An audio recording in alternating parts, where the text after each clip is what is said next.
হাদির হত্যাকাণ্ডের পিছনে ডিজিএফআই আছে, এটা আমার শক্ত অনুমান। প্রত্যেকটা জায়গায় ডিজিএফআই এর সিগনেচার বর্তমান। কেন কইছি? কারণ ওয়াকারের পথ বালক আর ডিজিএফআই হাদির ঘটনা নিয়ে একদম প্রথম থেকে উদ্দেশ্যমূলকভাবে মিথ্যাচার করতেছে। কিভাবে? একদম দেখাই দিই চোখে আঙুল দিয়া। ঘটনা ঘটে শুক্রবার 12 ডিসেম্বর দুপুরের দিকে। ঘটনা ঘটার সাথে সাথে এই ওয়াকারের পথ বালক আসল অপরাধীকে আড়াল করার জন্য কইল কি ভারত থেকে আসছে নাকি 80 জন শুটার বানোয়াট গল্প প্রচার করলো।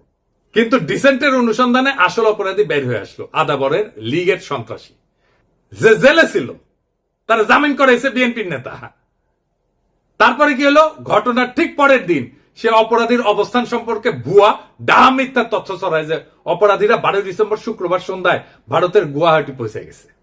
অথচ আবার সে নাকি এটা আবার হোয়াটসঅ্যাপে ইন্টারসেপ্ট করে পাইছে। চিন্তা করেন। অথচ অপরাধ ঘটে দুপুরের দিকে ঢাকা থেকে রওনা দিয়া সন্ধ্যায় আসামের গুয়াহাটি পৌঁছানো সড়ক পথে অসম্ভব একটা ঘটনা। এছাড়া ঘাতক ফয়সালের বাবা মা আদালতে তাদের স্বীকারোক্তিতে বলছে ঘাতক সেই শুক্রবার রাতে ঢাকার আগারগাঁওয়ে তার বোনের বাসায় ছিল। অর্থাৎ ঘাতকেরা যখন ঢাকায় তাদের বোনের বাসায়, সেই সময় ওয়াকারের পথ বালক গুজব রটাইতেছে যে তারা ভারতে চলে গেছে। চিন্তা করেন, তাদের সন্ধান করে লাভ নাই। মানে বুঝিছেন? যুগান্তরে তার বাবা মা প্রকাশিত বক্তব্য অনুযায়ী সেই রাতে ঘাতকের বোনের বাসায় তারা দেখা করে ফয়সালের সাথে। সেখানে আসামি শুটার ফয়সাল তার অবস্থান নিরাপদ মনে না হয় আগারগাঁও থেকে মিরপুরে যায়।